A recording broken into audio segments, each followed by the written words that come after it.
ദൈവനാമത്തിന് മഹത്വമുണ്ടാകട്ടെ. ഈ പ്രഭാതത്തിലെ ചിന്തയ്ക്കായി നമുക്ക് ലഭിച്ചിരിക്കുന്ന വേദഭാഗം അപ്പോസ്തലനായ വിശുദ്ധ പൗലോസ് റോമർക്കെഴുതിയ ലേഖനം 14 അധ്യായം 22-23 വാക്യങ്ങൾ.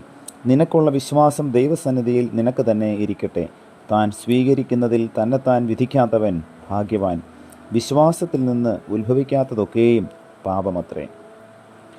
ഒരിക്കൽ നാറാണത്ത് ഭ്രാന്തൻ ഒരു നീച ജാതിക്കാരൻ്റെ ചാത്തമുണ്ണാൻ പോകുന്നു എന്നറിഞ്ഞ് ഒരാൾ കൂടെ കൂട്ടത്തിൽ കൂടി.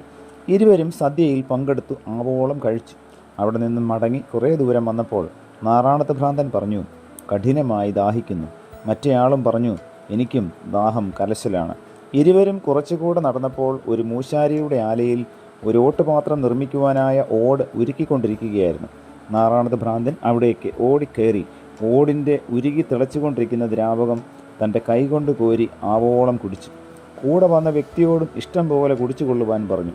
അയാൾ, ഈ ഉരുകിയ ഓട് ഞാൻ എങ്ങനെ കുടിക്കും? പൊള്ളി ചത്തുപോകുമല്ലോ എന്ന് പറഞ്ഞു. ഭ്രാന്തൻ പറഞ്ഞു, ഞാൻ ഉണ്ണുന്നിടത്തൊക്കെ ഉണ്ടാൽ ഞാൻ കുടിക്കുന്നതൊക്കെ കുടിക്കുകയും വേണം. അയാൾ പിന്നെ ഭ്രാന്തനെ പിന്തുടരുന്നില്ല. ഇതേക്കുറിച്ച് യശശരീരനായ കൊട്ടാരത്തിൽ ശങ്കുണ്ണി ഇങ്ങനെ പറയുന്നു, മുറ്റുമൊരുവൻ പ്രവർത്തിച്ചതിനെന്ത് മൂലമെന്നുള്ള വിചാരം കൂടാതെ മറ്റവൻ കൂടെ പ്രവർത്തിക്കൽ എങ്ങനെ കുറ്റം ഭവിക്കും എന്നോർത്ത് കൊണ്ടിടുവിൻ.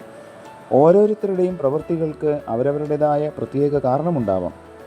എന്നാൽ അതൊന്നും അറിയാതെ പ്രവൃത്തിയെ മാത്രം അനുകരിക്കുവാൻ ശ്രമിക്കുന്നവർ കുഴപ്പത്തിലാവുക തന്നെ ചെയ്യും. ജീവിത തത്വശാസ്ത്രങ്ങൾക്ക് അനുസൃതമല്ലാത്ത പ്രവൃത്തികൾ ഉദരപൂർണത്തിന് മാത്രമേ സഹായിക്കൂ. ഏതൊരു പ്രവൃത്തിയും പ്രമാണങ്ങളിൽ അധിഷ്ഠിതമായിരിക്കണം. ഓരോരുത്തരും വിശ്വസിക്കുന്നതിന് വ്യത്യസ്തമായി പ്രവർത്തിക്കുന്നവർ സ്വയവഞ്ചനയാണ് നടത്തുന്നത്.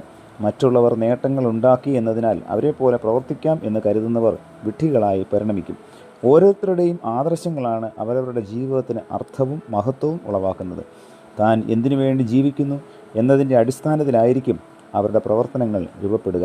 അതേ പ്രകാരം എല്ലാവരുടെയും ശരീരശേഷിയും ഊർജ്ജസ്വലതയും ഒരുപോലെയല്ല. ആകയാൽ മറ്റുള്ളവരെ പോലെ നമുക്കും പ്രവർത്തിക്കണമെന്ന് ആരും ശഠിക്കരുത്. എന്നാൽ നമുക്ക് നമ്മുടേതായ വിധത്തിൽ ചെയ്യുവാൻ കഴിയുന്ന ഓരോ കാര്യവും നമ്മുടെ കഴിവിൻ്റെ പരമാവധി ശ്രേഷ്ഠമായും വിശ്വസ്തമായും ചെയ്യുവാൻ സാധിക്കണം.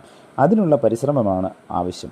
എനിക്ക് അവനെപ്പോലെയാകുവാൻ കഴിഞ്ഞില്ലല്ലോ എന്ന് ആരും ദുഃഖിക്കേണ്ട ആവശ്യമില്ല.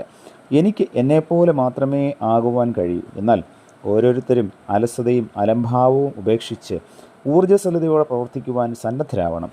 അതാണ് ആവശ്യം. ആകയാൽ ജീവിതം കേവലം അനുകരണമാകാതെ നമ്മുടെ വിശ്വാസത്തിനും ആദർശങ്ങൾക്കും അനുസരണമായി വിശ്വസ്തയോടെയും കൃത്യതയോടെയും എല്ലാ കാര്യങ്ങളും നിറവേറ്റുവാൻ നാം സജ്ജരാവണം. അതിനായി നമുക്ക് ദൈവകരങ്ങളിൽ നമ്മെ തന്നെ സമർപ്പിക്കാം, പ്രാർത്ഥിക്കാം. പ്രിയ കർത്താവേ, ഈ പ്രഭാതത്തിൽ നൽകിയ നല്ല ചിന്തകൾക്കായി നന്ദിയോടെ സ്തോത്രം. കർത്താവെ, മറ്റുള്ളവരെ ഒരിക്കലും അനുകരിക്കാതെ കർത്താവ് ഞങ്ങൾക്ക് നൽകിയിരിക്കുന്ന കഴിവുകളെയും സാധ്യതകളെയും പരമാവധി പ്രയോജനപ്പെടുത്തി ദൈവരാജ്യമഹത്വത്തിനായിട്ട് ജീവിപ്പാൻ തക്കവണ്ണം ഈ പ്രഭാതത്തിലെ ചിന്തകൾ ഞങ്ങളെ സഹായിക്കണമേ. പുത്രൻ്റെ നാമത്തിൽ പ്രാർത്ഥന കേൾക്കണം പിതാവേ. ആമേൻ.